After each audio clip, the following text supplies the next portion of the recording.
Back to funny IBJJF shit, guys. So there's a story a lot of people don't know.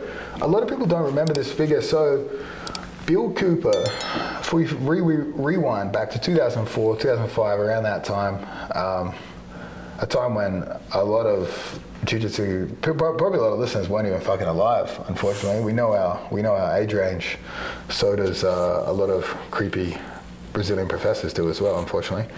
But Bill Cooper was basically the number one in the world right now. He was out of Paragon. He trained with Jeff Glover. Bill Cooper was a guy, we tried to get him for one of the early podcasts, but you guys know we had some audio issues. We definitely had some audio issues with that episode. We also had some general trouble tracking Bill Cooper down and locking him down to a time frame. I remember we booked in a podcast at 9 a.m. In Santa Barbara. I think we got it done at like 3 p.m. So it was a challenge to just locate the man. It was a challenge to get him to answer his phone. He's got a wild background in the sport. I'll try to tell some Bill Cooper stories, but like to keep it on track with the IBJJF rules and shit. It was 2004, and I believe it was the Brown Belt Worlds final. And at the time, Bill, again, like I said, one of the best Americans to ever grace the pajamas. Bill Cooper was an innovator. He had some wild stuff from deep half. He was doing leg locks early days.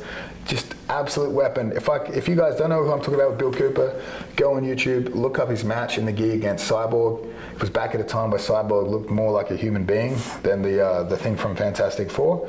But one of the most exciting matches I've ever seen. You'll see how dynamic Bill Cooper is. But Bill, he's in the final, and he's in the final against an absolute beast called Otavio Souza. A lot of IBJJF gi guys know him as a Gracie Barra. He's a world champion. He had some scraps with Leandro Lo, rest in peace. But he's beating Otavio, and throughout the match, so he's in the final, he's up by a sweep, and what he told me was he wasn't wearing underwear because they'd got very sweaty in the lead up to his finals match.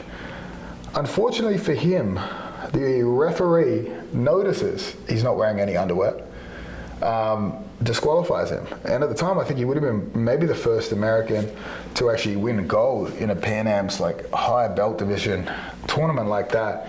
And then I believe the conspiracy theory is that there wasn't actually a rule in the rules book at the time that said you had to be wearing underwear. That's the conspiracy. I'm probably completely wrong about this, but then suddenly next year for the IBJJF, they added it.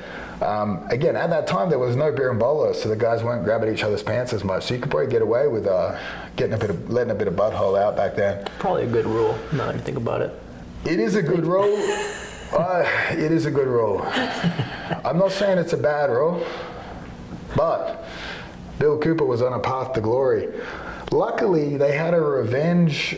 He faced off against Otavio Souza, I believe, at Black Belt Worlds in the gi, and he knee barred him. He hit him with like a backstep knee bar. Incredible. I believe Jeff Glover even yelled out, "Leg lock," and Bill Cooper dove on it.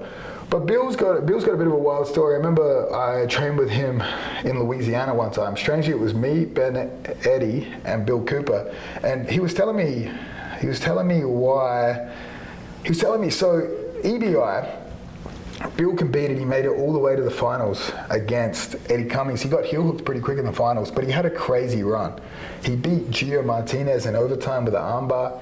Again, we can't emphasize enough what a talent this guy was, and if you watch his matches online, you guys will see as well what an absolute beast Bill Cooper was. But Bill competing against Gio and Eddie Cummings, guys like that, his weight division is typically much higher. However, he had just done a recent stint in prison. When he hadn't been training, he hadn't been eating. Obviously, he hadn't been eating. Maybe, arguably, I think even taking some substances that might suppress the appetite. Maybe that's why he ended up in prison. Again, I don't know. We tried to get it out of him on the podcast, but the podcast collapsed on us. But he came straight out of prison to compete in EBI and made it all the way to the finals to lose to Eddie Cummings. And he beat Gio Martinez along the way. And I just think it's absolutely crazy how talented some of these guys are. I don't think I'm taking silver after a prison stint. But again, I'm not taking gold either. But that is just some crazy Bill Cooper stories for you. He was a guy that was, at the absolute peak of American Jiu-Jitsu at the time, him and Jeff Glover. But yeah, you can still go train with him. I think he still trains at Paragon Gym up in Santa Barbara. So he's still a weapon. Again, well, I was talking about some of the stuff he innovated, deep half, DAS chokes. He was doing leg locks. We got to pick his brain a bit about how he used to learn back then, and that obviously that was a time before instructional DVDs. He's looking at textbooks, so you're looking at moves in a fucking textbook. They're showing picture by picture moves. Jiu-Jitsu magazines, they're showing techniques in magazines. And you really had to go to seminars. So I know he would travel around. He said he would used to go to visit Mark Lehman's school in Las Vegas to pick up a lot of techniques, because Mark Lehman, another sort of American Jiu-Jitsu legend, his name's heavily faded away, but it was huge early days for a while there. But yeah, he would have to travel all over to try to pick up sort of cutting edge techniques, or you'd see it in a tournament and you'd try to recreate it, but that was really the only way you could learn back then. People don't have the luxury of fanatics. Nowadays, the information's out there. You know, even if you don't watch instructionals, every match is online somewhere, you know, and the vast quantity of matches online, all the information's there. So you can figure it out. You can train at a small gym, as long as you've got a group of dedicated guys, hardworking guys, and you're going to put in the work, you can make it happen. Back then, way more difficult to sort of find these moves. These moves were secrets back then. Now there's really no secrets. If it's been done in a tournament, it's on the internet. And if you can see it, you can replicate it. A smart enough person will be able to replicate it and figure it out.